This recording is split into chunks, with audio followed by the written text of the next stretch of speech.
Okay, so I want to start by answering a question to all of you that someone asked me privately, and that's how long am I expecting the definition questions to be? So on test one, which is already next week, right, this semester will go by very quickly, the bulk of it is definition questions, and the answer is not very long.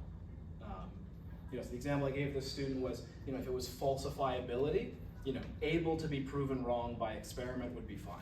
Right? Some may need to be a little bit longer, but in most cases not by much. So as long as you get the information across, that's fine. As I say, it doesn't have to be full sentences.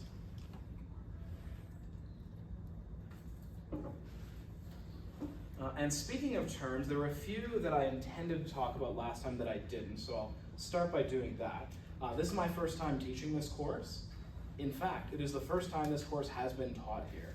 So special topics, this one's not been offered before, so you are all the guinea pigs of this way of teaching 405. There are still some that I missed that I won't get to today, but we can go over the remaining ones next Wednesday. So remember, next Wednesday is test review day.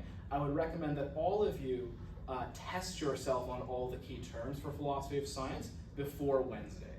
So if there's any that either I or the book didn't sufficiently address, you can come with questions on Wednesday. So I'd recommend that you do that. But so last class we talked about Karl Popper, and there's three terms I want to talk about before we talk about Kuhn today. One is the demarcation problem. This is implicit in what I said, but the demarcation problem is the problem of what distinguishes science from non-science, or as Popper calls it, pseudoscience, like fake science. So what's the difference between, Einsteinian relativity theory and Marxism or Freudianism? Or those cases may be more controversial. Some may say they're science. Let's say something more clear, like Einsteinian relativity and astrology. I think everyone agrees astrology is not a science. So what makes the difference? What is it that makes science science? And for Popper, of course, the answer is falsifiability. Good. So that's what the demarcation problem is. Another important term that is, again, implicit in what I said, but I didn't mention the term, auxiliary hypotheses.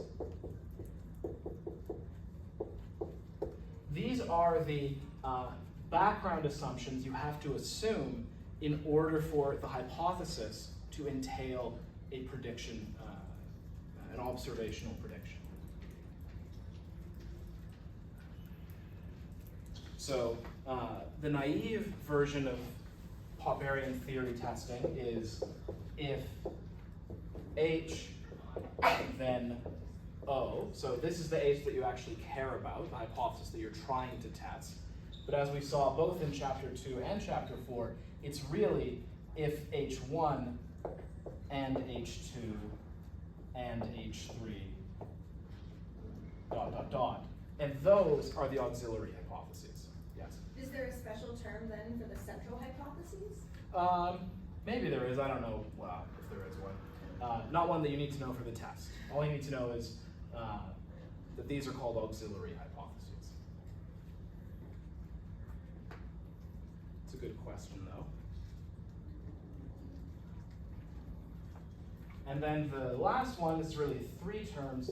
There's a famous trilemma in philosophy, a kind of epistemological trilemma, to which Popper, and actually some of the people in chapter 2, offer a similar kind of solution.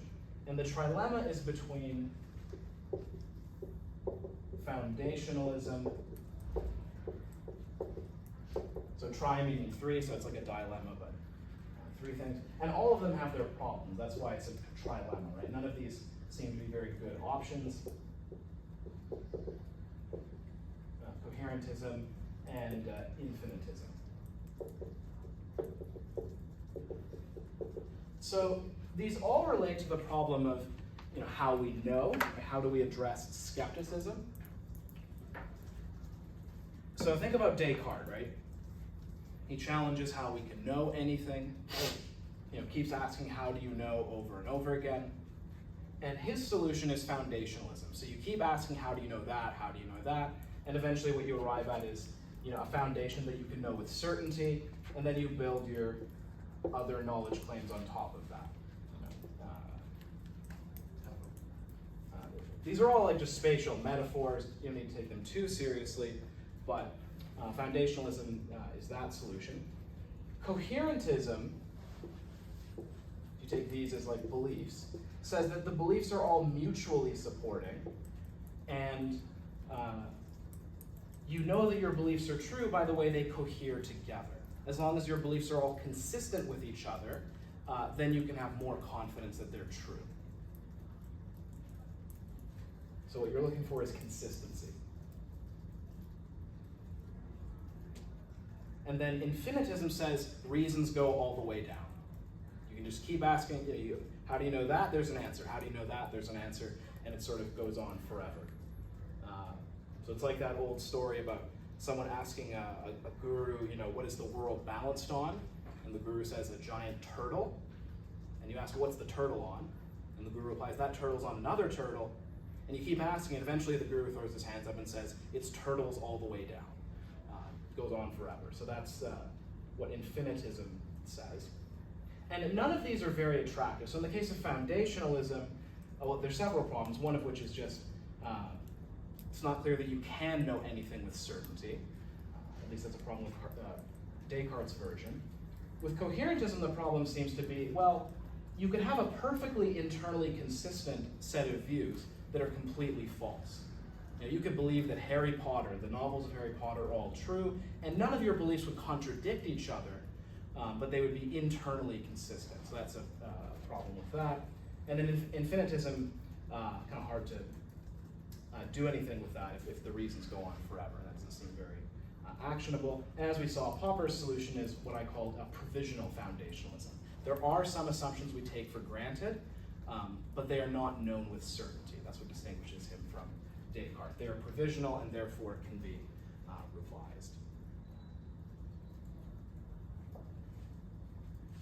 Now, leaving aside the technical issues, I want to close with what can we take away from Popper? What's the kind of core insight? The technical things he put forward, like falsification and verisimilitude, they run into various technical problems that we saw. But as I said last class, Popper is probably, of all the people we will look at, the person who has had the biggest impact on science.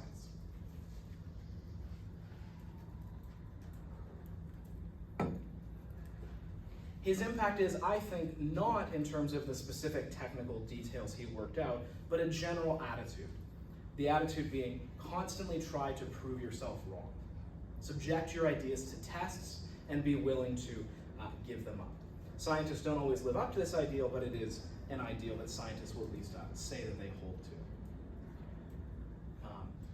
And there's a video I forgot to show last class, but it's natural to show it here, and that's a video of the biologist Richard Dawkins telling a little story about a professor of his.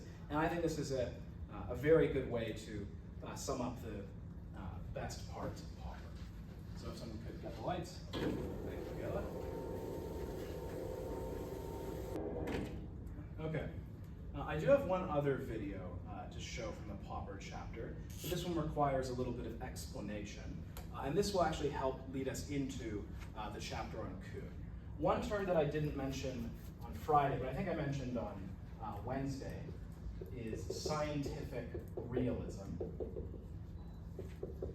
We'll be talking about this in great detail on Friday, but it is another point of difference between Popper and Kuhn. It's something you could potentially touch on in your paper. It's not a central part of what they argue, but it is a difference. Scientific realism is the view that the goal of scientific theories is to accurately describe the world. Or you could say, what scientists should be trying to do is discover the truth.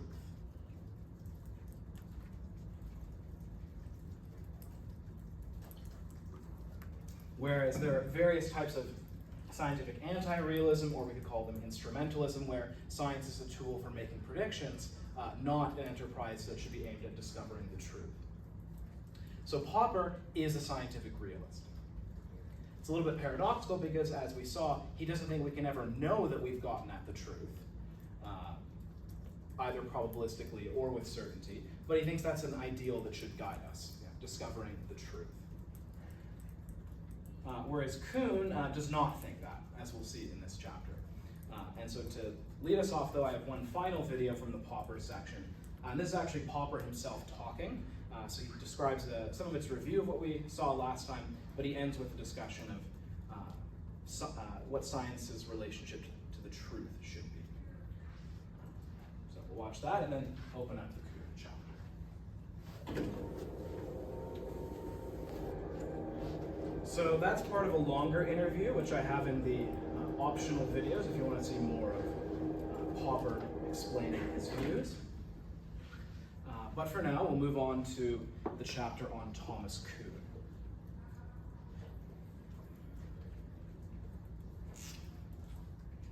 So I've already briefly mentioned in various asides what Kuhn's main view is.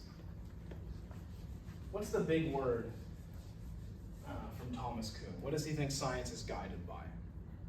Paradigm? Paradigms, right. So a paradigm is a guiding set of assumptions that a scientific field has.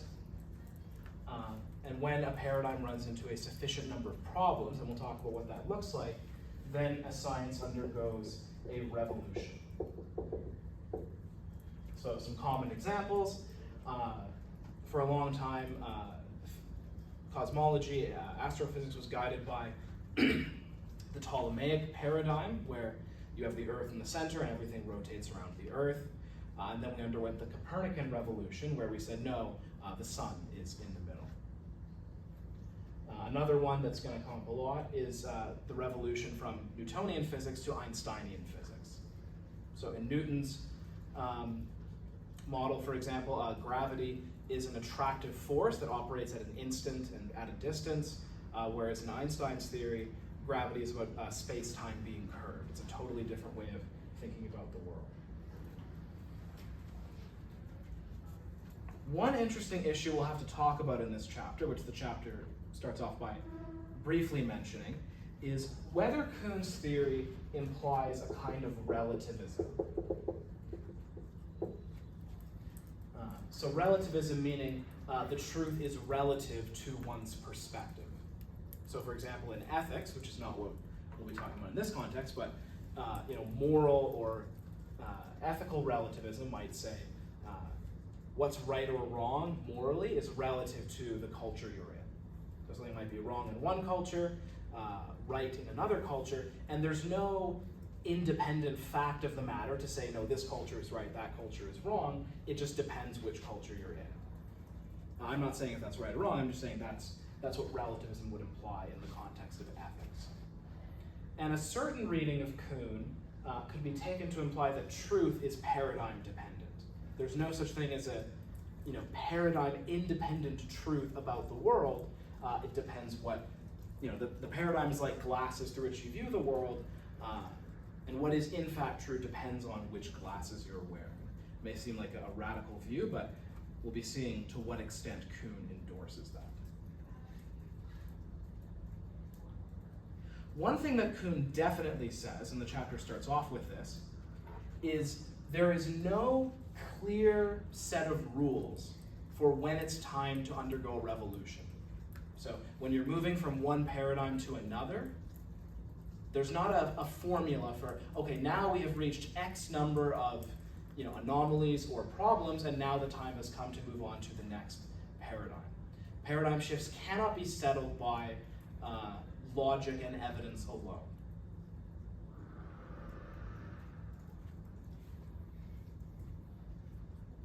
Part of the reason for that is what counts as evidence, or what counts as a good argument, is in some sense dependent on which paradigm you're in. So you can't step outside of the paradigm and say, yes, the evidence points in this way. That doesn't mean Kuhn thinks the transition is completely irrational, as we'll see, but he definitely thinks there's not a rule book.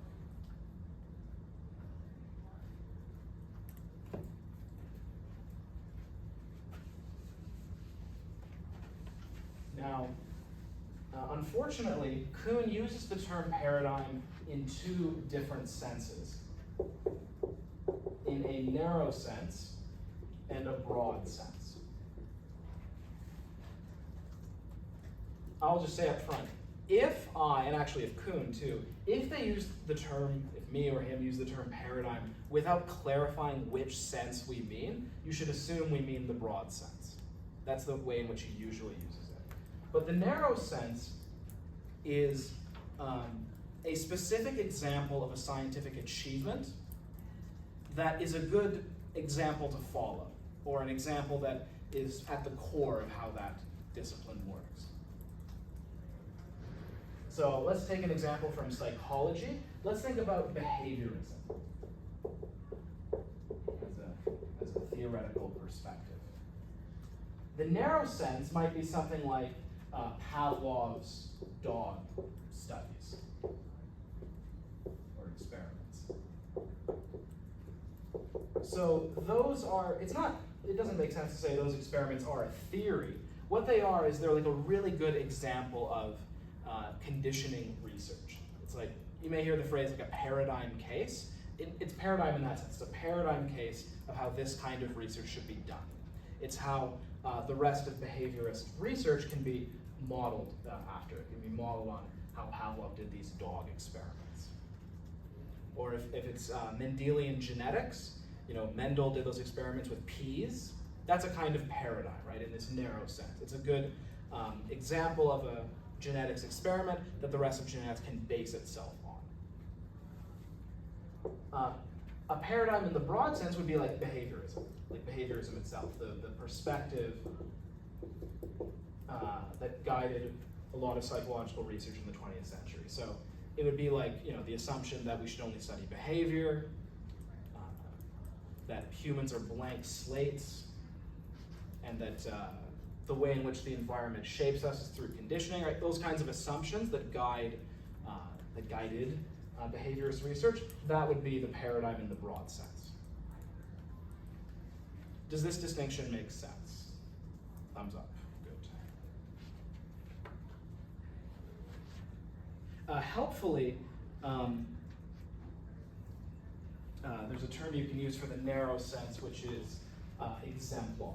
So maybe that's a better way of going about things. I forget if that's Kuhn's term or Godfrey Smith's term, but that's a synonym for a paradigm in the narrow sense.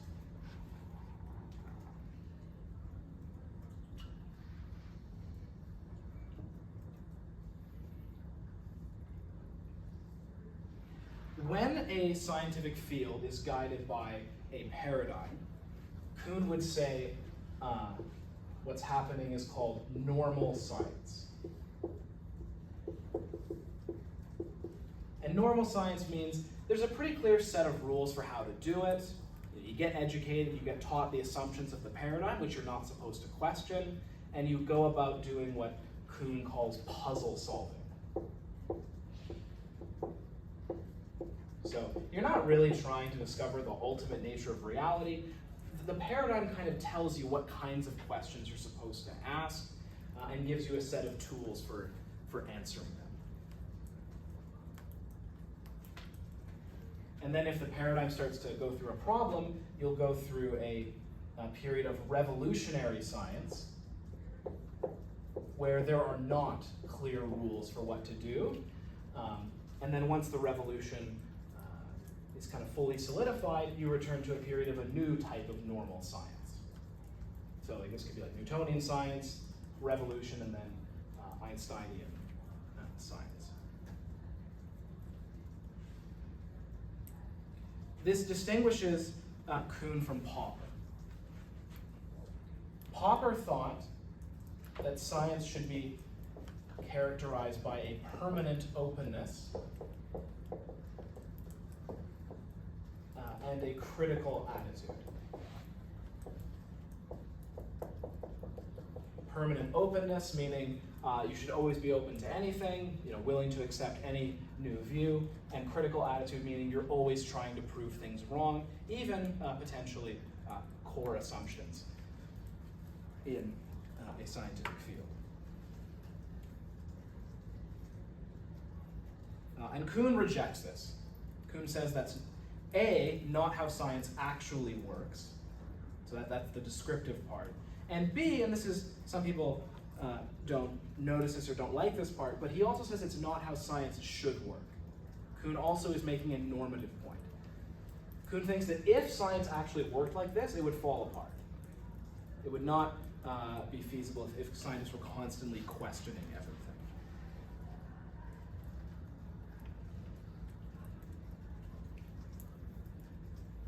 You'll remember that last time I ended with the example of the Precambrian rabbit, right? So suppose evolutionary scientists, or geologists found a rabbit that was dated to be in the Precambrian. Scientists would not instantly throw away Darwinian theory. Every theory at some point runs into potential falsifiers or potential anomalies, to use Kuhn's term, and they don't just throw it away. Right? The other example you could give was the Neptune example. Right? So Uranus was orbiting in a way that was counter to what Newton's theory predicted, and they didn't throw away Newton's theory. It had like hundreds of years, or I forget exactly what it was, but certainly decades of successful predictions and successful modeling. It would not have been good to just instantly throw away Newtonian physics.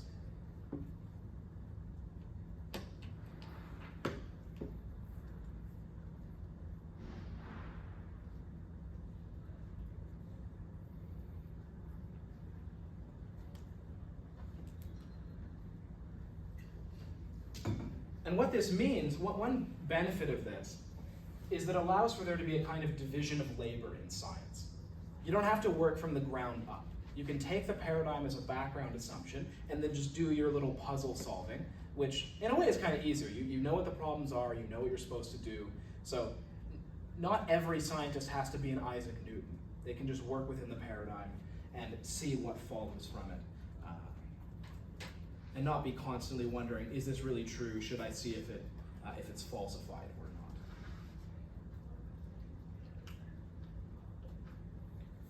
or not? As I think I mentioned in passing on the first day, Popper concedes that there's some truth to this descriptively, that often scientists do have paradigms. What he objects to is the normative point that this is good.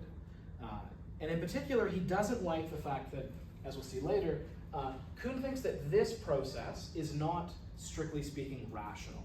Often there's lots of arbitrary, subjective, or potentially sociological reasons why scientists will move from one paradigm to another. Sorry, sometimes I just have to do this when it says it's about to die. So.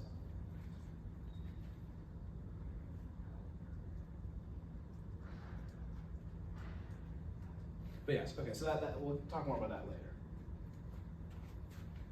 Another way of understanding Kuhn's point that having paradigms is not just how science works, but how it should work, is to think about cases where sciences are in a stage of what Kuhn calls pre-paradigm science. Pre meaning before, so there are examples in the history of science where sciences do not have a paradigm. They don't have a guiding set of assumptions. And a naive kind of Popperian might think, well, that's good. There's no rigidity, there's nothing preventing us from being totally open-minded. That should be science at its best. But at least the examples Kuhn gives are examples of science that was not very successful. It's kind of just blind fact-finding, just finding random facts, collecting them, but no really unifying theory or progress.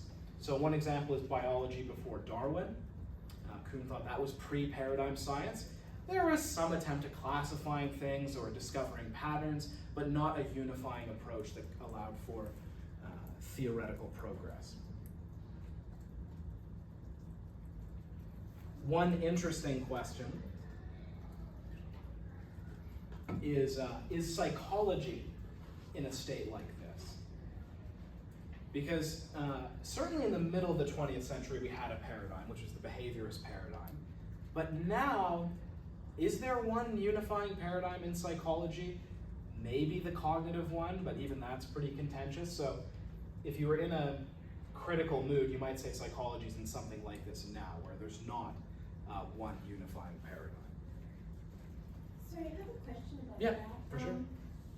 When I was reading through this, I actually kind of wondered if that might be how we subdivide fields out. You know, psychology is one big thing, but then you could look at neuroscience or behavioralism, and we have like all of those different options, but we just bridge it together under psychology. No, that's a great question. So that's close. So one thing that Kuhn says is a scientific field should only have one paradigm at a time. But you could say, maybe we don't have one overarching paradigm, we have lots of mini paradigms. So maybe like neuroscience is one particular approach or paradigm, you know, there still is something like behaviorist research that goes on. And yeah, we label it psychology, but there's not one overarching paradigm. And that's roughly speaking what Lakatosh is going to say. That where Kuhn goes wrong is assuming that a field has to have only one paradigm. Kuhn's examples are more come from physics, where maybe it's more true there's only one paradigm, at least historically, but maybe that's not true in a field like psychology.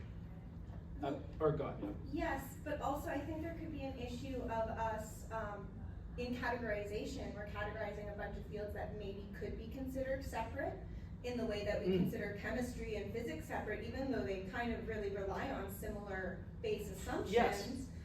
No, that sounds right to me. We could call these different fields with different paradigms, but if you conglomerate them all as psychology, then yeah, it does look like multiple paradigms. Yeah, I mean, I'm sympathetic to something like that. I mean, you know, the world isn't divided up into fields of study. We divide it up because there needs to be departments and people need to get paid. But there's not a sharp dividing line between neuroscience and psychology. There's not a dividing line between, you know, neuroscience and chemistry. So no, that sounds right to me. Good. Any other thoughts on this issue? She raises an interesting point. Good. As I say, I'm all in favor of pushback or comments or what have you.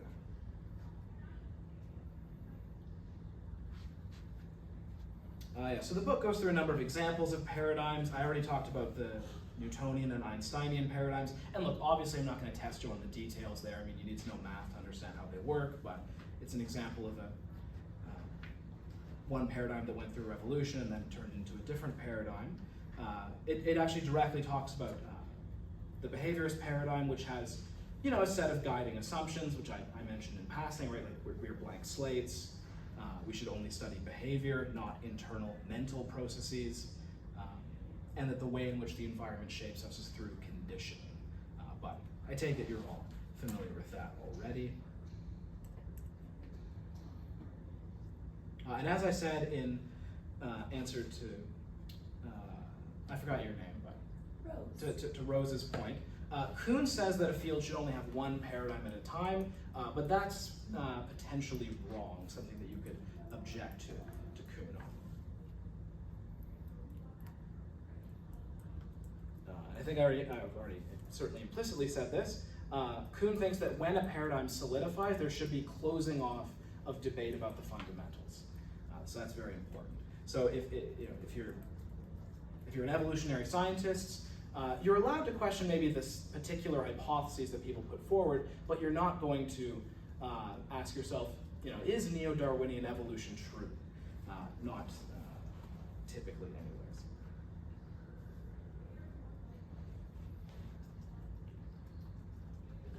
Now, I hate to admit this, so my instinct is to be more with Popper, but as I've done my work as a PhD student and engaged in research, I have to admit, Kuhn's description kind of rings true. You know, a lot of what I did in the neuroscience lab was clean the caps, the EEG caps. I mean, a lot of what we do in science is we're not, engaged in this bold quest to put forward bold new conjectures and see if they arrive at the truth. Look, there's a set of rules for what we do. We engage in these tasks, and it does often feel more puzzle-solvy than bold conjecture and refutation like Popper says.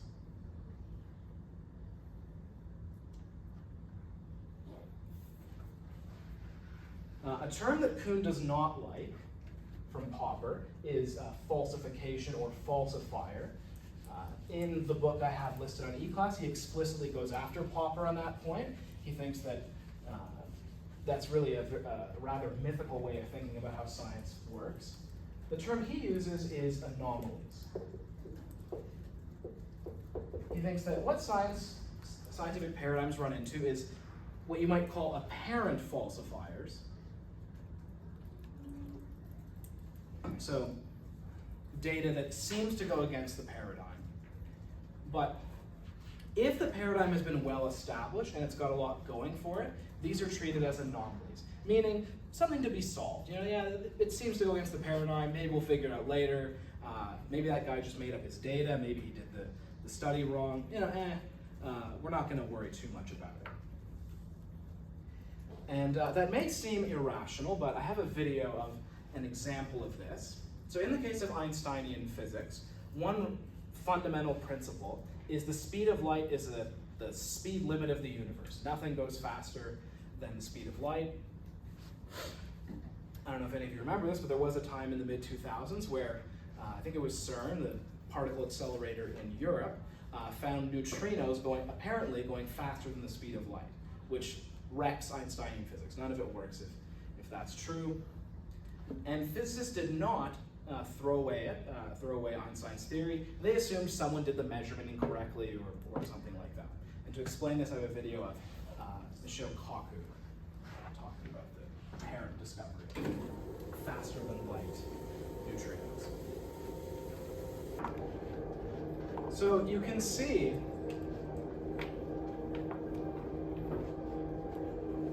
in Kuhn's attitude something similar to what I was saying Kuhn says. And Kuhn's a very famous physicist. And this is right after it happened. So what do you think about these faster than light neutrinos? And what he says is, yeah, look, the result's probably wrong. There's probably something wrong with how they did it. And it turns out that's exactly what happened. I forget exactly how, but they measured it incorrectly or something, and now there's no dispute. The experiment was just wrong. As I've been saying, if you were a certain kind of Popperian, you may think, well, no, this is a falsifier. If H, then O, not O, therefore not H. We should throw away Einstein, but that's not, in fact, how it works. In the case of behaviorism, as an example of a paradigm, one example of an anomaly would be latent learning. Anyone remember from intro psych what latent learning is? Or have you all repressed your memories of intro psych? Too long ago? So latent learning is learning that occurs without reinforcement. So you can set up these simple rat studies where you let it explore the maze without rewarding it. So that's one group. One group is the rat's allowed to explore the maze without getting rewarded for doing it correctly. The other group explores it whilst being rewarded for doing it correctly. And then you do that for a while, and then you just start rewarding the first group, the group that wasn't being reinforced. All of a sudden, they are doing just as well, if not slightly better, than the group that's been reinforced for the whole time. Which shows that while they were just running around checking out the maze, they were learning about it without being reinforced. And this goes against the behaviorist assumption that learning is dependent entirely on reinforcement. So that finding would be an example of an anomaly for the behaviorist. Because what you have to assume, at least Tolman argued, is what the rat is doing is forming a kind of mental map of the environment, which of course Skinner would have a heart attack if he heard a phrase like that. But again, behaviorism was not overthrown on that basis. So what you need, according to Kuhn, for a revolution to happen, at least to a first approximation, is two things. Number one is a critical mass of anomalies. Now, what exactly counts as a critical mass? Kuhn's not going to give a rule book for that, but you need a large number of anomalies. And two, this is very important, you need an alternative paradigm.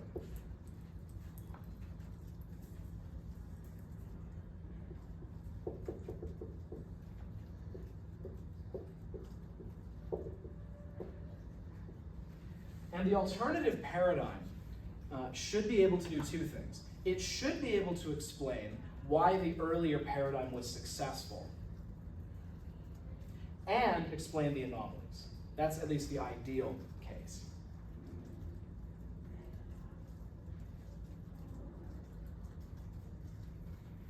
In the ideal case, it will explain the same things that the earlier paradigm did, plus the anomaly. So in the case of Newton versus Einstein, so the Newtonian paradigm dominates for a long time. It explains lots of data. But there were anomalies, and some of them Newton's theory couldn't explain. So in the case of the Uranus anomaly, it could be explained away by postulating Neptune, which turned out to exist. But once more careful measurements were taken, it turns out that Mercury's orbit was also off. It wasn't quite going how Newton says it should. And for a long time, physicists assumed that there must be another planet there too, tugging at Mercury, and they called it Vulcan. Vulcan does not exist. But they assumed there must be something like that going on. One of the advantages of Einstein's theory is it explains everything that Newton's theory explains, plus anomalies like Mercury's orbit. That's kind of the ideal case. Because basically, if Einstein's theory is right, Newton's theory is right as long as you're not moving too fast or gravity's not too strong, if my memory serves me right.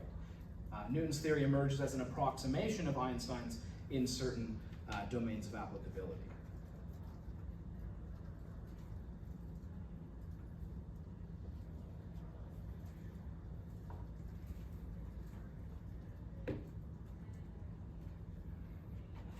Okay. So those are the two things you need. This is, as I say, very important. Nudge, nudge, wink, wink.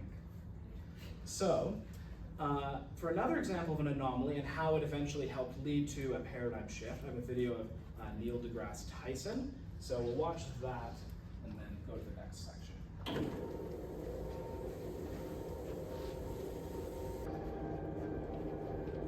So again, don't need to worry about the details, but that's an example where an anomaly helped lead to a new paradigm. The Michelson-Morley experiments are an example of an anomaly that was inconsistent with the views at the time, but consistent with the new paradigm, namely Einstein's. Now, as far as examples from psychology, one that you might be interested in that you could potentially use as an example in your paper is there's a kind of paradigm in psychiatry, at least in American psychiatry, which you could call the medical model. Right? The view that mental disorders are really illnesses of some kind, and that the best way to treat them is with drugs. One consequence of this, or at least one thing that many people have assumed follows from this, is that mental disorders must result from some kind of chemical imbalance. So what are some famous examples of this? Some explanations of mental disorders in terms of chemical imbalances. Depression in terms of what? Low serotonin. So the common view is that it must result from low serotonin.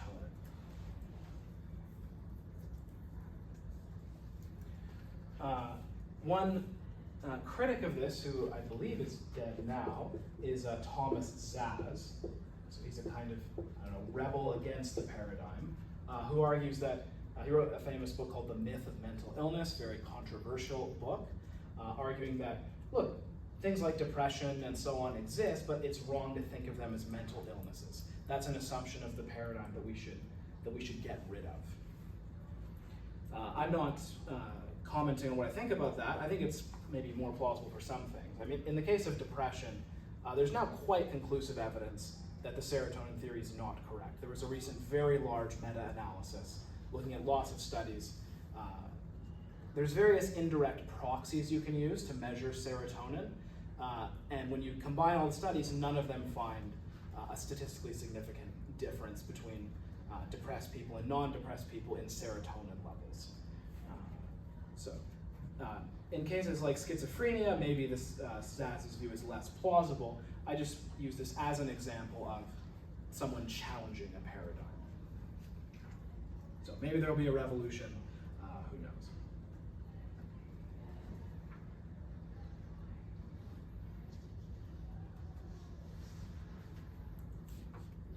So this helps us think about the Popper case examples more carefully. So Popper and Kuhn both talk about the transition between Newton and Einstein, and talk about cases like the eclipse experiment we've talked about, where Einstein's theory predicts that there will be, the dots will be here, not here, because the light can curve around the sun. And the way Popper describes that is, Newton's theory makes a prediction, and it's wrong. Because Newton's theory predicts that there shouldn't be that curvature. Therefore, Newton is falsified. But what Kuhn says is, well, that's not all that was going on. It's not just that Newton's theory makes a prediction that was falsified. There was also a new paradigm on offer, namely Einstein's, which does predict the anomaly. And this is useful to think about when you see people criticizing different theories. It's not enough to say, oh, this theory has problems. Kuhn will say, yes, theories always have problems. They are never able to explain every single experiment. There are always anomalies. What you need is two things. You need enough anomalies, enough problems, and an alternative paradigm in order for there to actually be a revolution. So lots of videos today. I have a video of a discussion of evolution in which someone who actually has a PhD in both biology and philosophy, Massimo Pigliucci, talks about this issue. So he's discussing evolution with someone who's arguing for intelligent design. And my point in showing this is not to argue against intelligent design as a religious idea, but this is someone who's putting forward intelligent design as a scientific theory. So Pigliucci makes a very Kuhnian point here.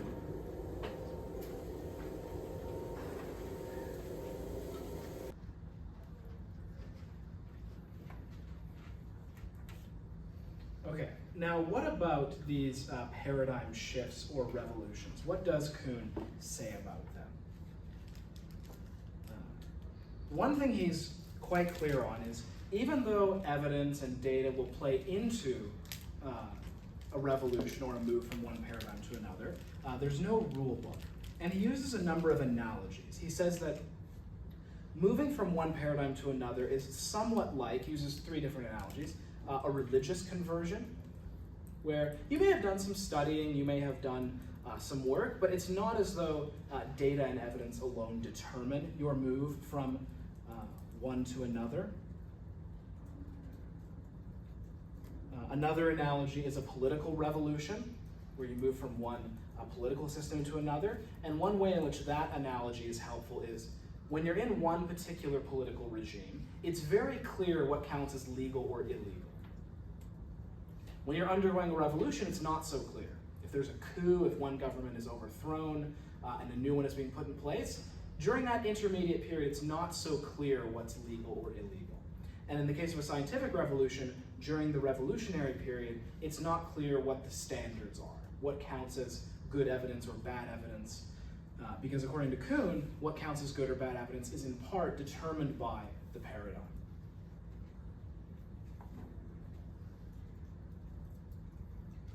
And one other example that you'll all be familiar with is Gestalt shifts. So I'd be surprised if most of you have not seen this before. So the famous duck rabbit. So you look at this, and if you haven't seen it before, so you can look at it with your eyes squinted one way, it looks like a duck. And if you squint your eyes a slightly different way, it looks like a rabbit. Can anyone not see that? So this is the eye no matter what. These are the ears if you see it as a rabbit, and it's the beak if you see it as a duck. And you can't really see it as both at the same time. You kind of either have to see it as one or the other. And the analogy here, the point that Kuhn wants to make with this analogy, he explicitly refers to this in the book, is there's no evidential or strictly logical way of deciding which way to look at it. It just depends on how you choose to view the data. And he says that a paradigm shift is at least somewhat like this. And Popper is going to hate that. He wants it to be more rational than that, but that's what Kuhn says.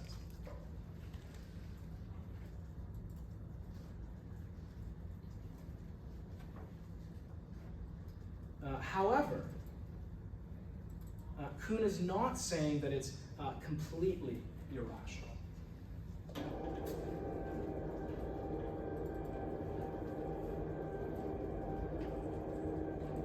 Kuhn thinks there are 5 different things that can be used in assessing which paradigm to move to. And look, if all 5 of them favor one paradigm, okay, yeah, then fine, then it's clear what to choose. But there may be some cases in which different paradigms will have different sets of advantages, and which one counts as a more important advantage will in part be paradigm dependent. But there are 5 things at least that Kuhn does admit are common to different ways of assessing theories. These are listed in the key terms. So one is predictive accuracy. So for Popper, that's the most important. The ability of a theory to generate predictions that are accurate. Another one is consistency with well-established fields, or well-established theories in neighboring fields.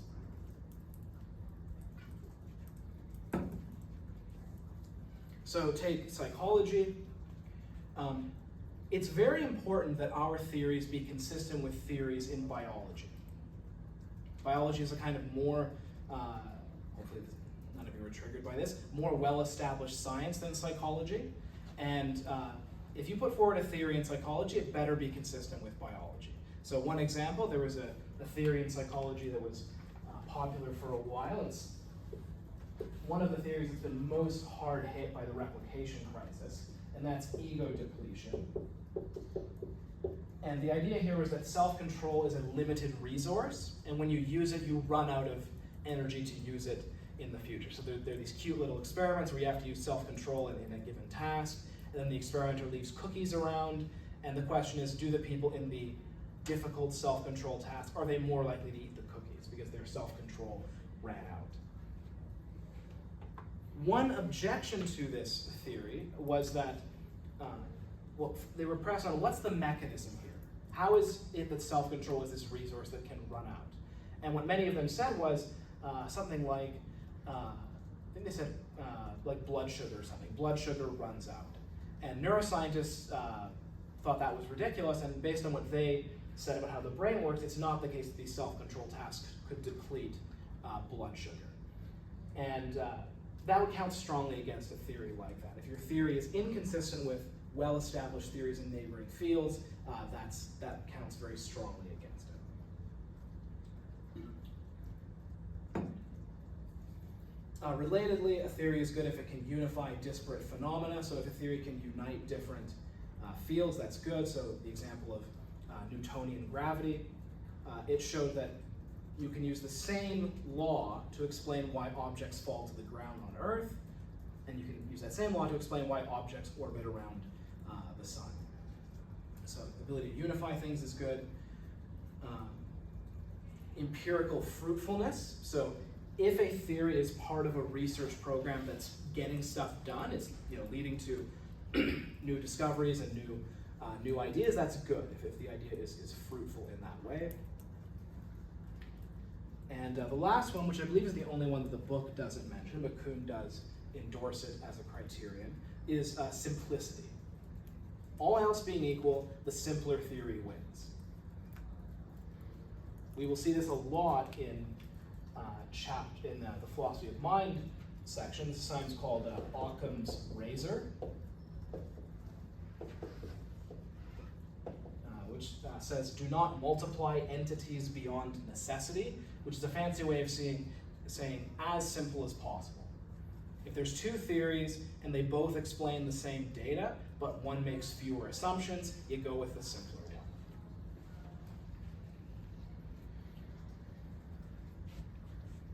So Kuhn does not think it's completely irrational. Those criteria all play a role, but there are some cases in the history of science where one theory had advantages on some and the other had advantages on others in the list of criteria, and it's not therefore completely clear which one to go with. And so therefore it's going to involve things like leaps of faith, which many scientists would of course be uncomfortable with. That's what Kuhn says.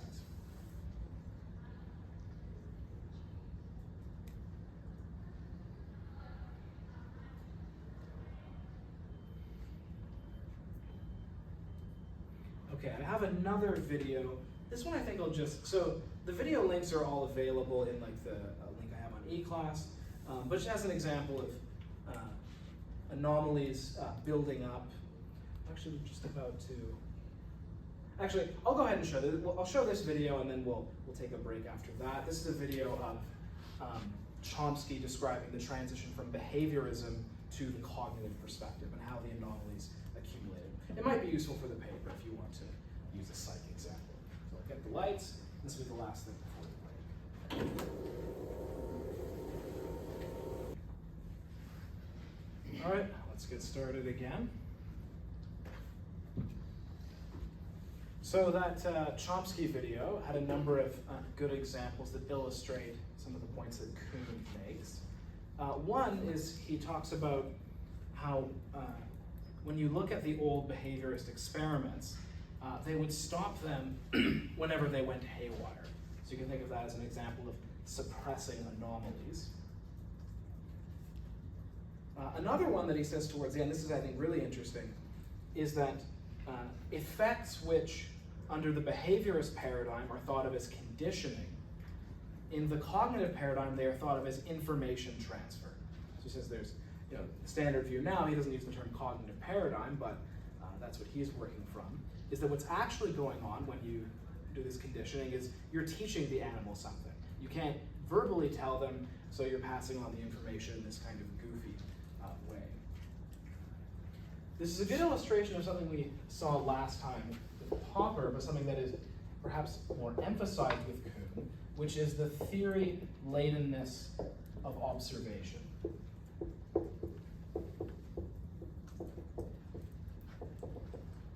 Right? So you can have the same observation, in this case, the frequency of behavior increasing after a reinforcement.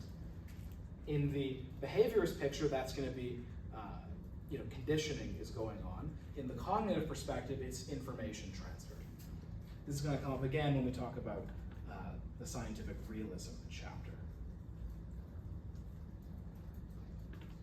And the big word, the big punchline from these different considerations we've talked about, this was on the quiz today, is incommensurability, which is one of the key terms, incommensurability. To be commensurable means they can be compared with reference to a common standard. And what Kuhn says, at least in some cases, two paradigms cannot be compared through reference to a common standard because what counts as good evidence or good explanation is in part theory dependent or paradigm dependent. One example that I don't think is in the book, but which may be helpful, is around the same time that Newton put forward his theory of gravity, René Descartes also had a theory of gravity. So Descartes did a bit of everything. He was a mathematician, philosopher, and a scientist. And Descartes' theory had an advantage over Newton's, which was it had a causal mechanism that was that you could understand. In Newton's theory, it's instantaneous action at a distance. There's no mechanistic explanation of how the sun attracts the Earth. It's just, well, here's an equation for how, how it happens, but or at least you can predict what will happen next, but there's no mechanism. How does it do it? It just does. You just have to assume that it does. So which one do you choose? Do you go with Newton, because Newton's theory was able to make accurate predictions, or do you go with Descartes because it had a causal mechanism? Well, in a way, which is more important depends on which paradigm you accept.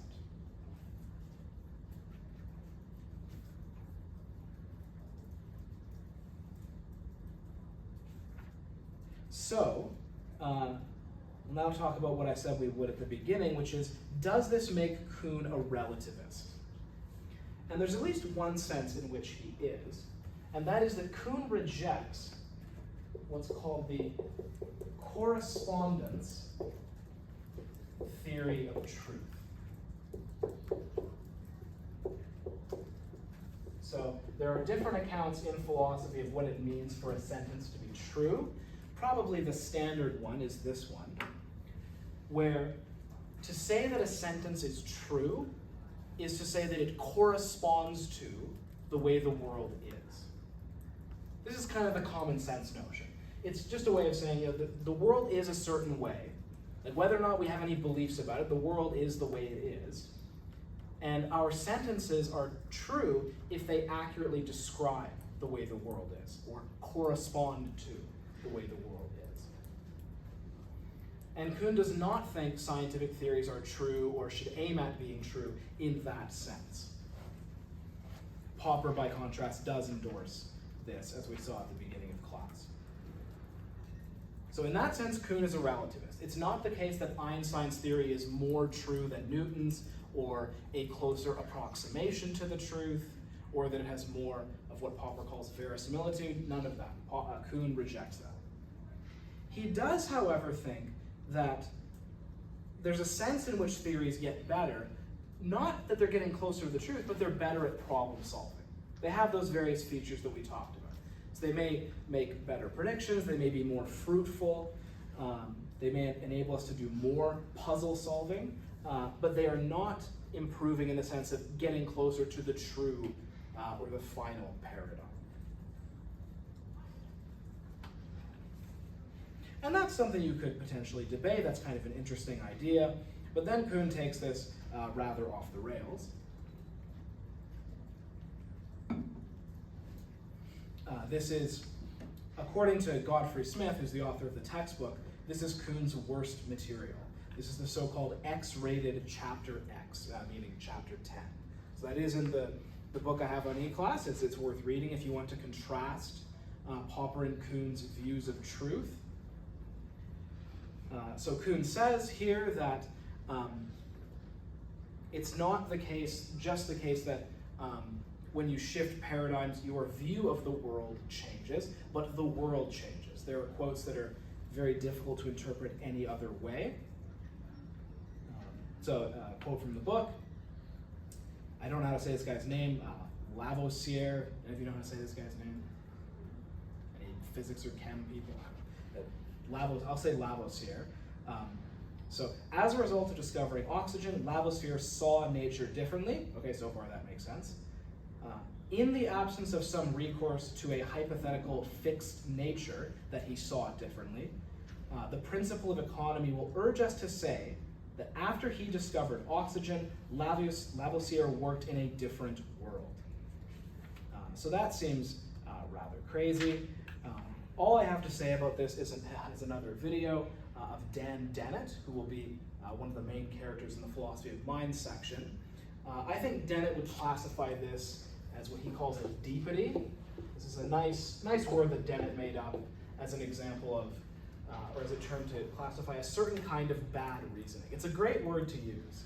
I'm hoping to help popularize it. So if we can get the lights, I'll show a video that I think it will help me explain what I think is wrong with this idea from Kuhn.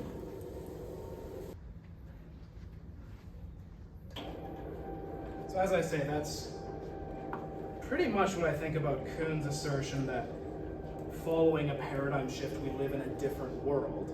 So the true but trivial reading of that is, we see the world differently, which of course everyone agrees with.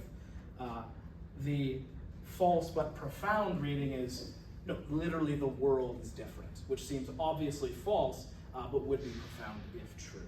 I really have not much else to say about this section. I agree with Godfrey Smith. This is some of Kuhn's worst material. As I say, we'll be seeing a lot more of Dennett in philosophy of mind. He actually passed away recently, so. And do any of you know Chris Westbury here in the department? He's a professor. So he actually knew Dennett personally, and Dennett mentioned him in his autobiography. He got an honorable mention, so don't need to know that for the test, obviously, but there's a little fun fact about him. Okay, so then the final section on Kuhn, in that section, they consider an interesting possibility,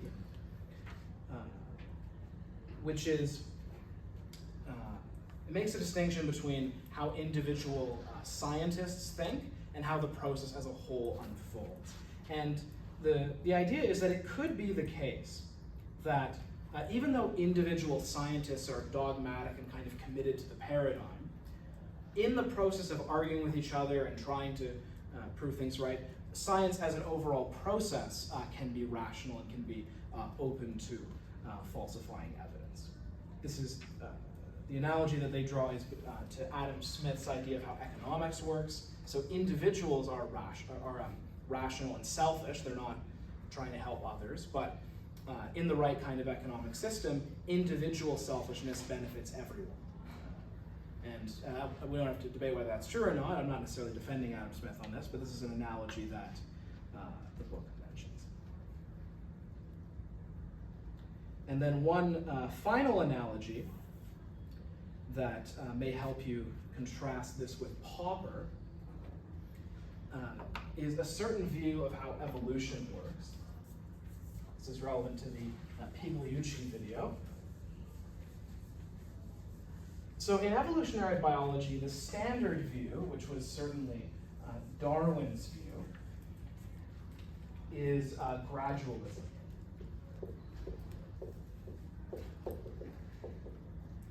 Where evolutionary change is slow, one little mutation at a time, and therefore it takes a long time for significant change to occur. So, if you're going from one species to another, it's like just a gradual, continuous change. Another view, which is defended by very eminent biologist Stephen Jay Gould, is punctuated equilibrium.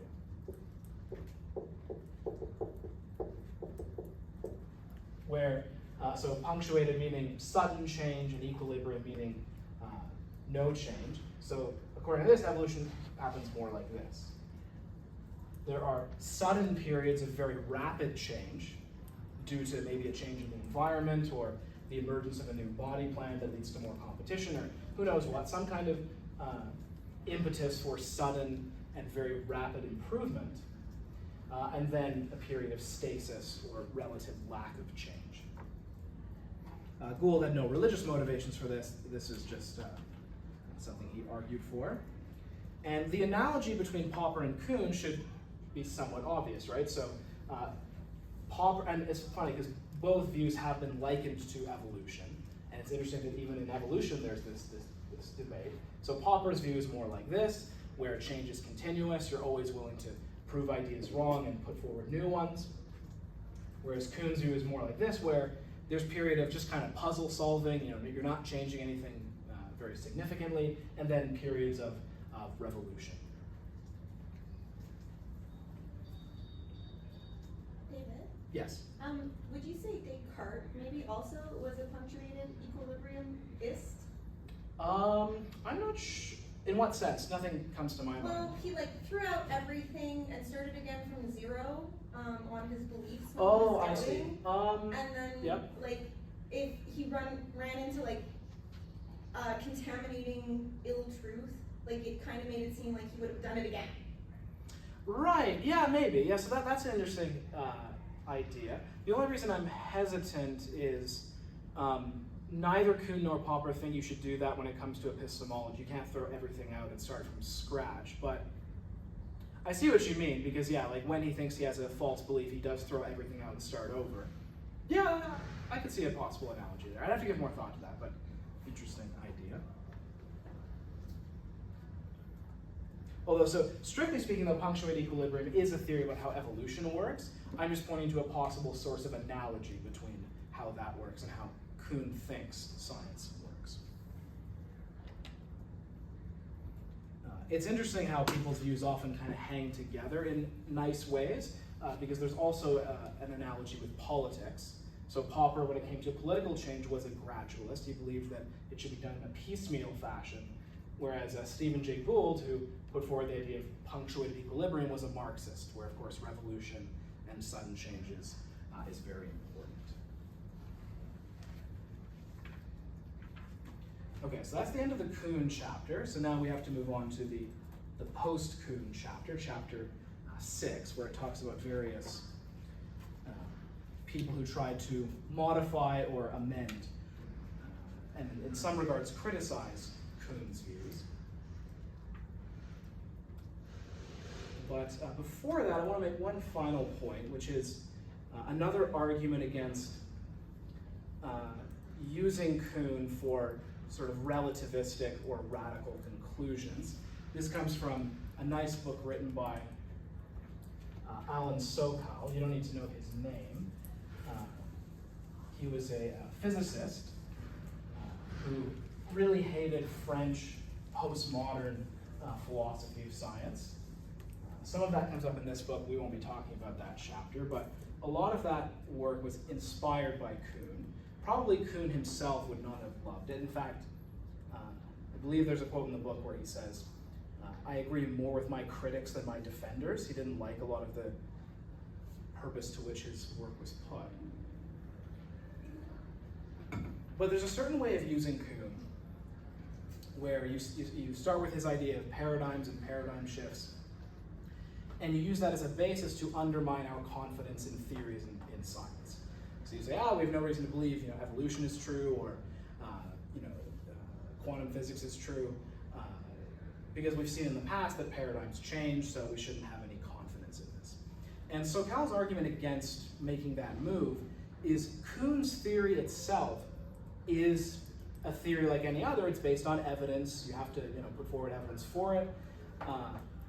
You have to use historical examples as the evidence. But the issue is the evidence for the theories we have in physics and biology is so much better than any of the evidence Kuhn could put forward for his idea. So if you make the move that Kuhn's theory undermines our confidence in theories in physics, seems to be something wrong there, given that our evidence for the latter, for theories in physics, is much, much better. I won't write down the number, but one example Sokal gives is, long story short, is the predictions you can derive from quantum physics are so exact that they're akin to predicting the width of North America to within the width of a human hair. You can get these really lovely predictions out of it that are exact to this very precise level, and to come around and say, well, we shouldn't trust that because of Kuhn's theory of history with these handful of anecdotes, something seems kind of off about that.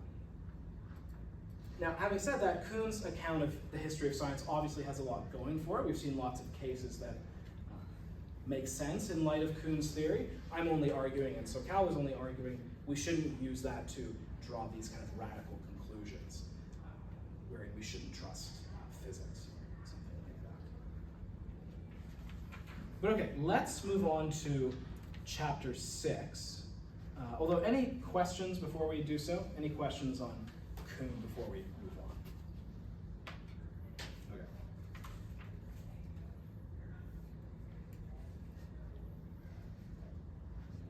So I'll start with maybe one way to think about the people in this chapter.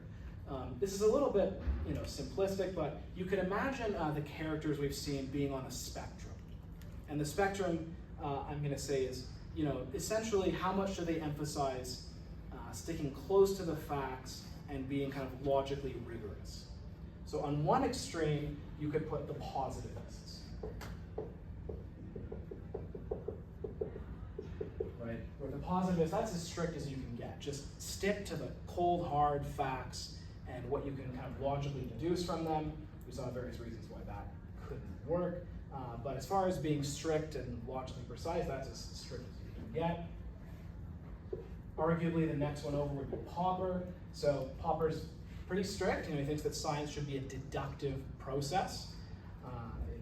Doesn't even want there to be probabilities because he thinks those you can't justify. But he still has room for creativity and conjecture. That's another core component of his view.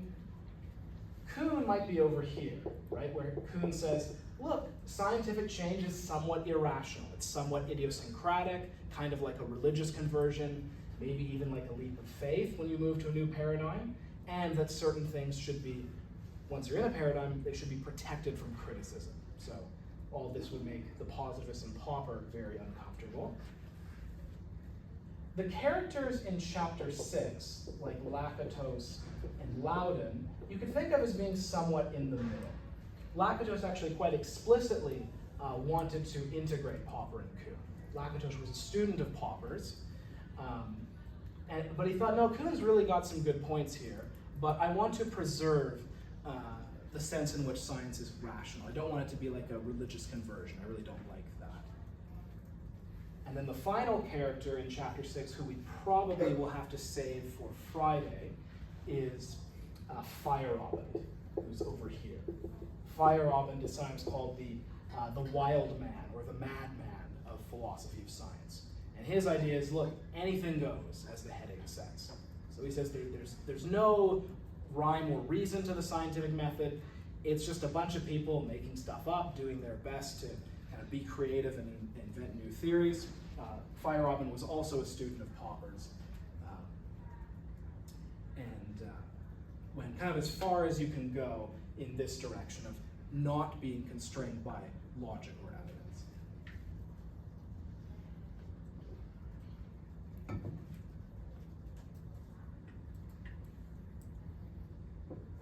So the first one we'll talk about is Lakatos, Imre Lakatos, who's an interesting character. So Lakatos was a Hungarian communist, and when I say a communist, I mean he was high up in the communist leadership. And Paul Meehl, who I'll show a clip of in a bit, actually knew Lakatos personally and said that he actually killed people while being, like he didn't directly shoot, but he gave the order for, traitors to the cause to be executed. So there you go. So, but then he sort of realized, this is not a great way to spend one's life. He renounced his ideals and went to England, where he studied under Karl Popper. But as I say, he saw various problems with Popper's view and tried to, you could say, integrate it with Kuhn. So Lakatos is one way you can go in your final section of the paper. If you want to integrate Popper and Kuhn rather than defend one of them, Lakatos is a promising way to go. So one key difference between between Lakatos and Kuhn is that Lakatos thinks that science does not involve paradigms, but what he calls research programs, which are not as strict as Kuhnian paradigms. And crucially, there can be more than one at a time in a given field. So this may make more sense in a field like psychology, where there do seem to be these multiple research programs. And Lakatos likes this idea because he thinks that it allows for competition. Right? Two research programs can develop, and we can watch which one has a better empirical record.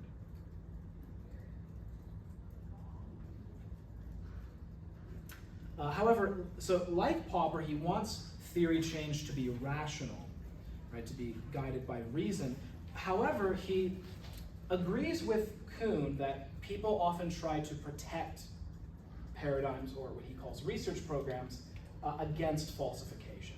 You don't just throw it overboard when it's been falsified. And he distinguishes between the hard core of a research program and the protective belt.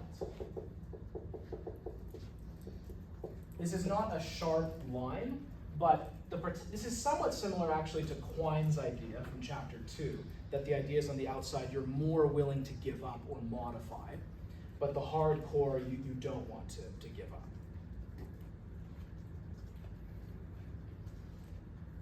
So the hard core are the ideas without which the paradigm or the research program doesn't make sense.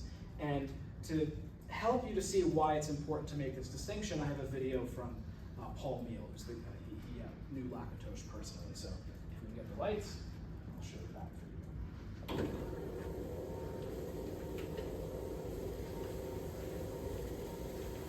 you. So hopefully those examples help make this distinction clear. And what Lakatos says is, it's the hard core that you'll hold on to in the face of anomalies or apparent falsifiers if you're working within a given research program. So if you're a Skinnerian, you're going to hold on to that behavior depends on reinforcement and things like that, but you may be willing to adjust some things in the protective belt or in the peripheral aspects of the theory. So what's the difference between a good and a bad research program? Because Lakatos does want a common standard that you can judge different research programs. And he makes a distinction between a progressive research program and a degenerating research program. Okay, I kind of ran out of room there. So, what's the difference? A progressive research program is one that is continually leading to new discoveries, new predictions, including when the protective belt is modified to protect the hard core. So Lakatos admits, yes, sometimes you have to change the theory to accommodate an apparent falsifier. But if the research program is progressive, those modifications themselves will lead to new predictions and new discoveries. So Popper said something similar, right? That, and Popper didn't like this, but Popper says if you have to do an ad hoc modification to protect the theory from falsification, that's okay, as long as the ad hoc modification leads to a new discovery or prediction that is itself testable. So the example, of course, is this, the one I've said many times, is the Uranus case, right? Yes, they protected Newton's theory from falsification by postulating a new planet, but that's okay because it led to a new discovery. So if a program's doing that, that's good, it's progressive.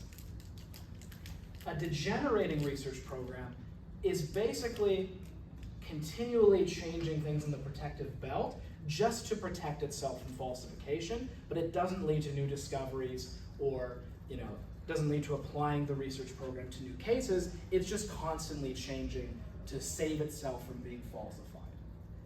If that's all it's doing, that's a bad research program.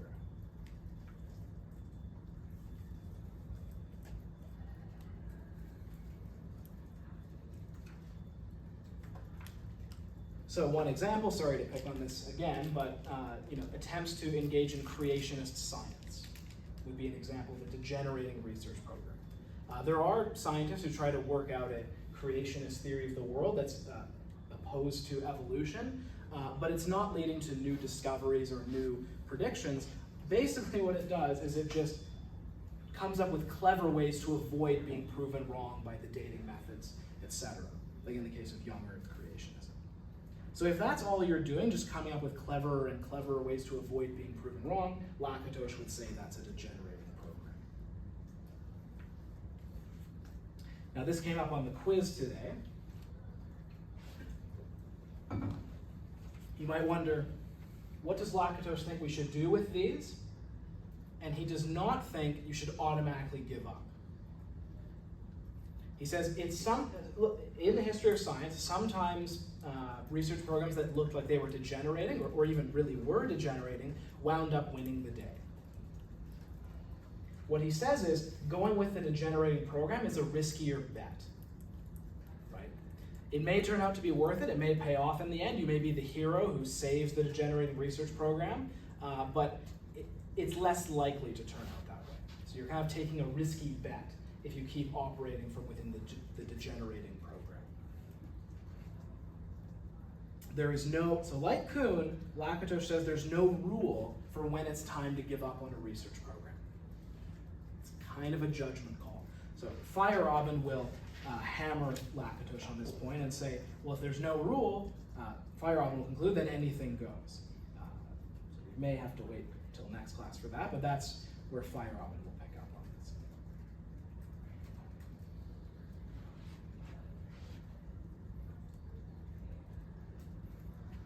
So an example of a progressive research program is evolutionary theory.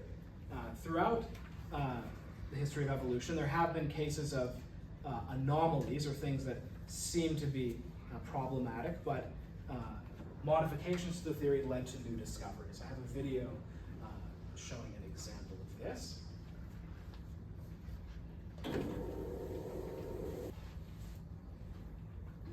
Okay, so that's a good example of a research program that is progressive. It faces an apparent anomaly. So in this case, that humans only have 23 chromosomes, whereas our apparent ape relatives have 24. It seems odd there would be a whole chromosome lost in such a short time. But the prediction that the research program makes is there should be some explanation for this. 2 chromosomes should peer joined, and that's what you find. So that's an example of a progressive research program.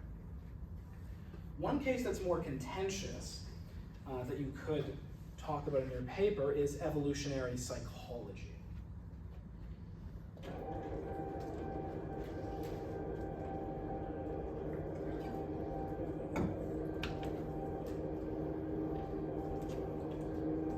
So there's a great paper, I forget who wrote it, but if you look up evolutionary psychology and Lakatos, there'll be something that comes up right away, and it engages with this very question. If we assume a kind of Lakatosian philosophy of science, how does evolutionary psychology stand up? So a common debate that psychologists engage in is evolutionary psychology testable? Does it lead to testable predictions? And one common criticism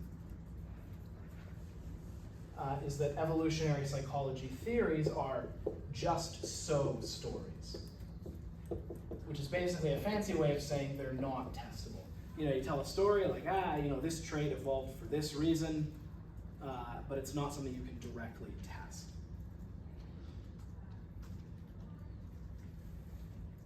So my own view is that that's not right. And I'm going to use some examples that you may find interesting. This is something you could pick up in your paper, either for or against. But one example of an anomaly that evolutionary psychology faces, and actually evolutionary biology in general, is the existence of homosexual attraction. It seems unusual that that trait would emerge. So we know it has at least a partial genetic basis.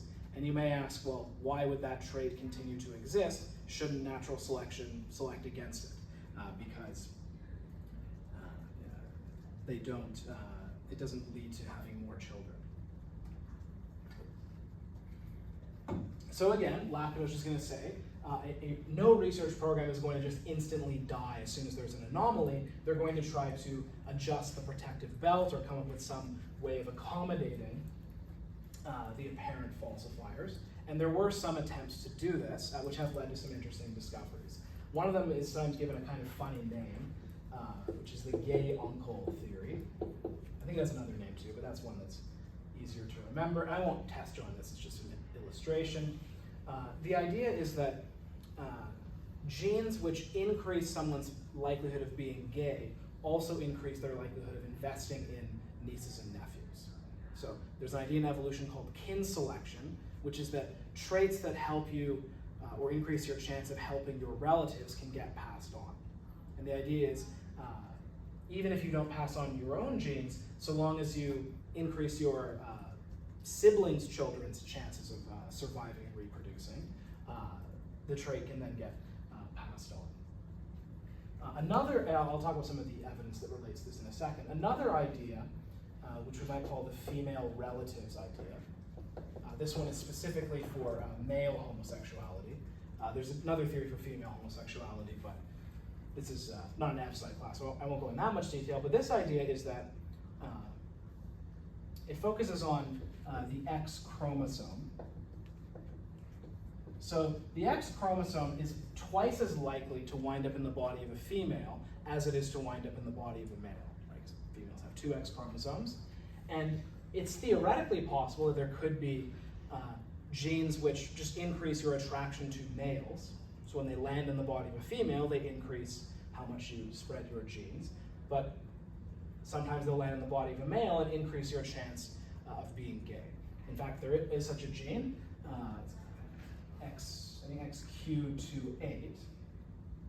And what you find is when this gene is in males, it increases their chances of being gay. It's not the gay gene, it's just one thing that explains some of the variants. But females who have it tend to have more kids on average. And this has been confirmed not just in Western samples. There was a study of a group in Samoa. In Samoa, there's a group called the Fa'afafine, which roughly means in the manner of a woman. That's kind of their category for gay men. And the female relatives of Fa'afafine tend to have more kids than average.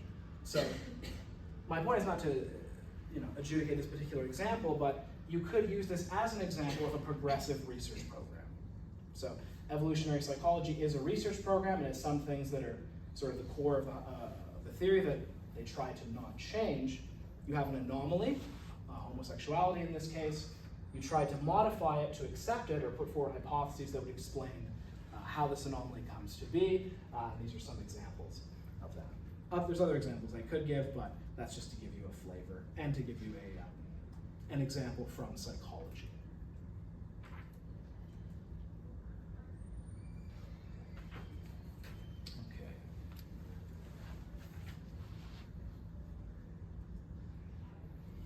Okay. Any questions about Lakatosh? That's the last thing I have to say about him.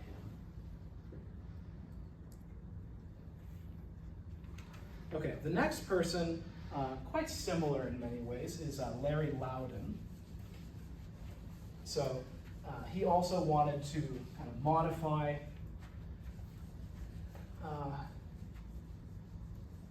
Kuhn's ideas. He saw that Kuhn did have insight, but thought maybe we could clean it up a bit.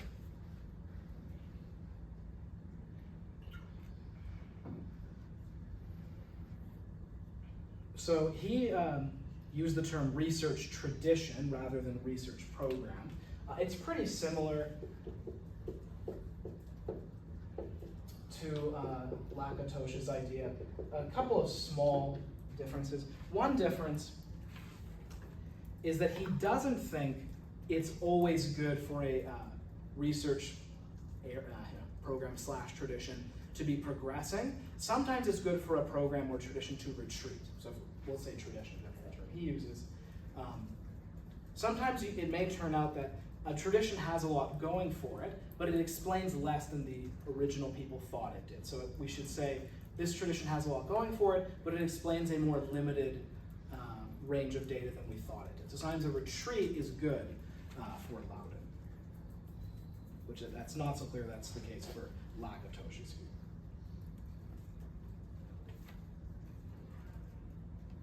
Another key idea, I think this is the most helpful idea from Loudon, is he draws a distinction between acceptance of a theory and pursuit of a theory. And if you sit with this idea, it will help you relax a lot as you do, how many of you are honors students? Are any of you? Oh, okay. How many of you are considering going into graduate school afterwards? So, in graduate school, obviously, very important to come with your own ideas and test them. If you sit with this, you will be much more relaxed as you do so. So here's the distinction. To accept a theory or a research tradition is to judge it to be probably true. Right? So if you accept a theory saying, yeah, I believe, it means basically believing it. So I believe this theory is right. Excuse me. To pursue it is to kind of suspend judgment about whether it's true or not, and to just say, look, this research tradition or theory has something going for it. I'm going to work within it and see if I can clean it up or test some predictions that follow from it.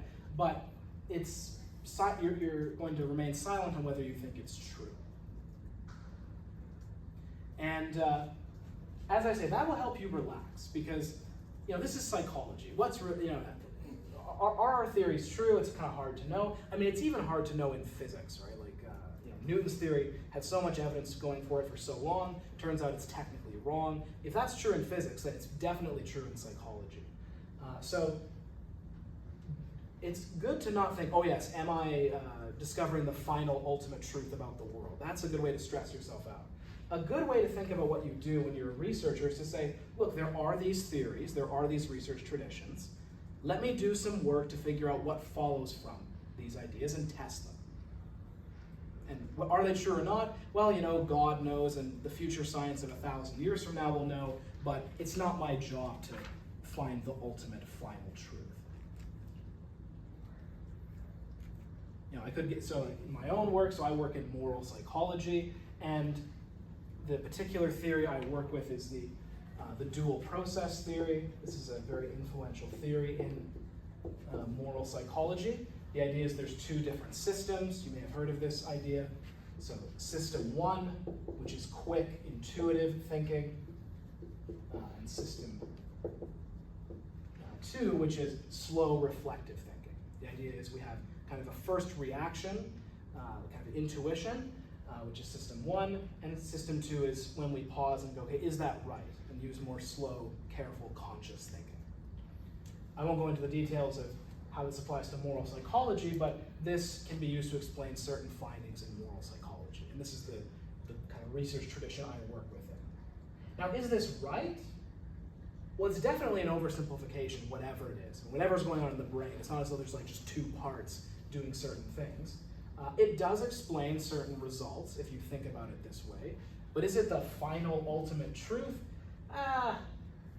It's not that I accept this theory. I'm pursuing, work within this theory. I'm pursuing this research tradition. I think it's got something going for it, and I'm going to see how much I can do with it.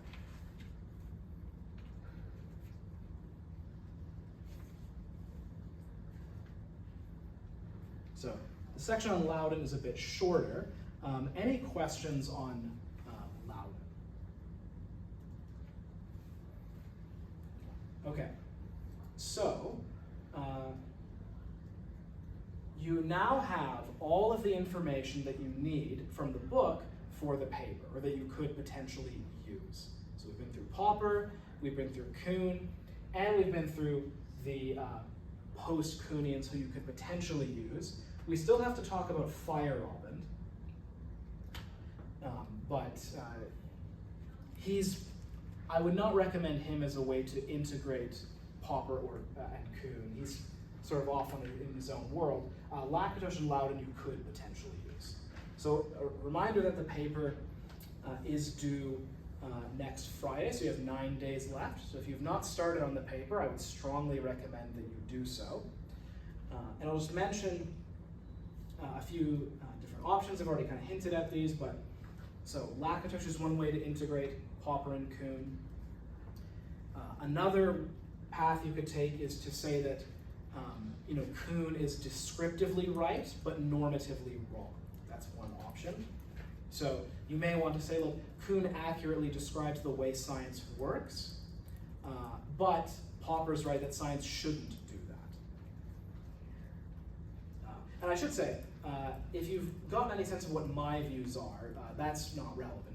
As long as you make a good argument for whatever you're putting forward, you can get full marks. It doesn't matter what I think. And then a final option for integration that may be useful is there's a chapter in the Popper book called Towards a Rational Theory of Tradition, where I think I've mentioned this already, but he's in a very Kuhnian mood in that chapter. So that's another thing you could potentially draw on. Okay, any questions on the paper? We still have some time left, so I'll be able to get into Feyerabend in a little bit, possibly finish him. We'll see. But any questions on the paper?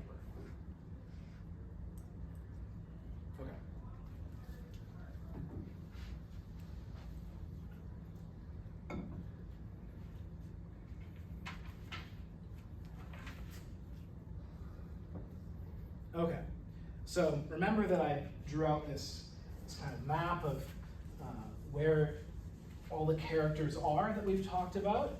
So where the dimension is kind of emphasis on logical rigor, and Feyerabend is over here. Feyerabend is, as I say, sometimes called the madman or the wild man of philosophy of science.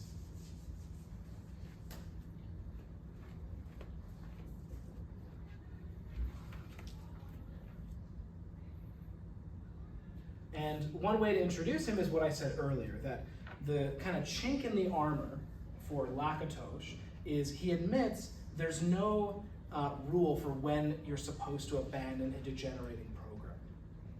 So Feyerabend capitalizes on that and says, well, if there's no rule, then you can kind of do whatever you want. You want to pursue a seemingly failing research program? Go ahead. There's no rules in science. The scientific method is a myth, bro. That's kind of his take.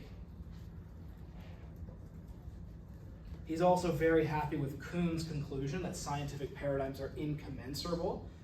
He likes that conclusion. He emphasizes that himself.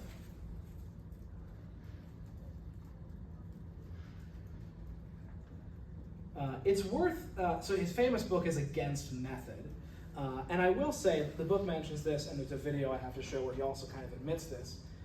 It's hard to know how seriously to take Feyerabend, because he does admit sometimes that he's sort of playing devil's advocate. You can think of him as a kind of virtuous troll, where he's kind of pushing this particular kind of anti-science, anti-scientific method idea kind of as far as you can.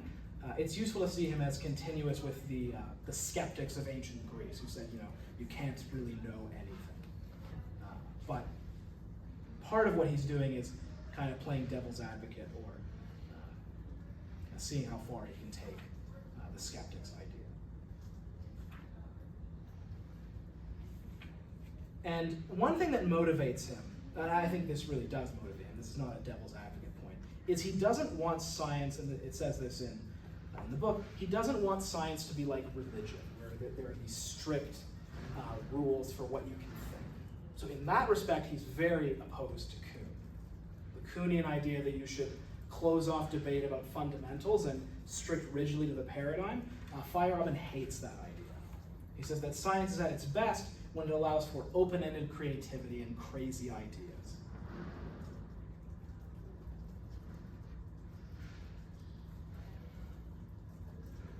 And one example he uses, which makes a lot of scientists uncomfortable, is Galileo. So Feyerabend argues that in the early days, when Galileo was first putting forward his ideas that the Earth moves around the sun, if you were a sort of positivist or Popperian, you should have rejected Galileo right away. Because there are certain things that prima facie would stand out as falsifiers of that. For example, if I drop a ball, it falls straight down. It's not like if the Earth is moving, on a naive kind of view, if I drop the ball should fall, over here. So that seems to be pretty direct observational evidence against the idea that the Earth moves. Or you could even be more naive and just go, I don't feel it move, I don't observe it to move, so it can't be right. But what Galileo did was kind of develop his crazy idea as much as he could, and found ways of kind of explaining away the apparent falsification. And Feyerabend says we have to allow that. We have to allow people to develop their crazy ideas. There's no rules for when you should throw away an idea.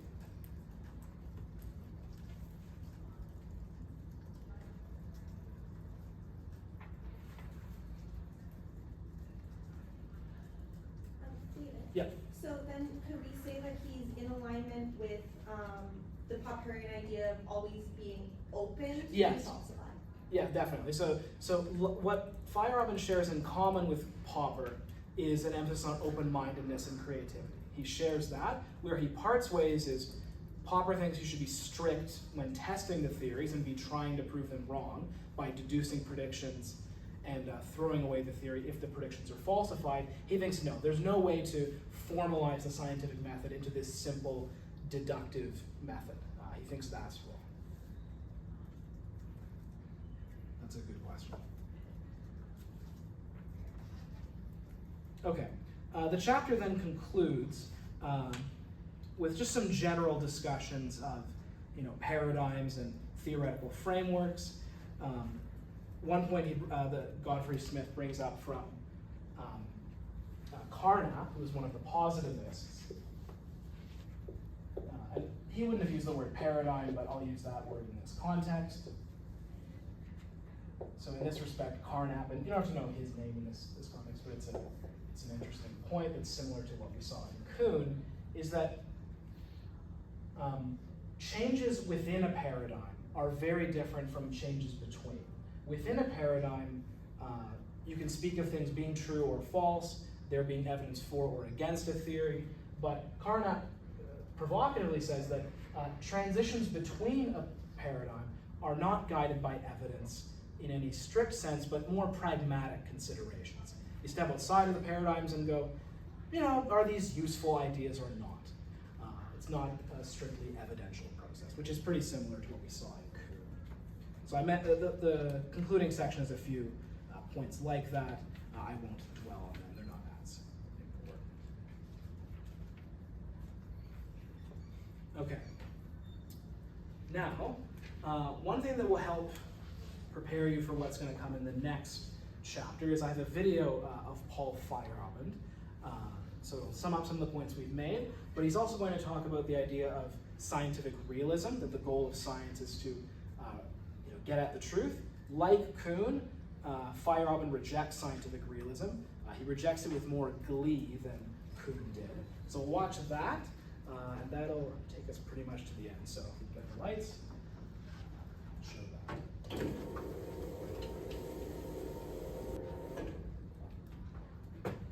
Okay, so that's a few helpful things there to understand Feyerabend. So he kind of admits that he made his ideas a bit more extreme in his book because he wanted Lakatos to respond to it, but Lakatos died, so was unable to respond to it.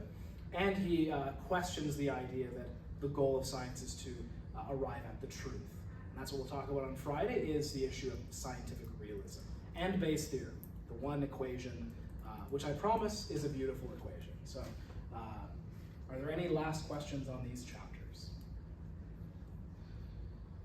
All right, good luck on the paper, and I will see you all on Friday.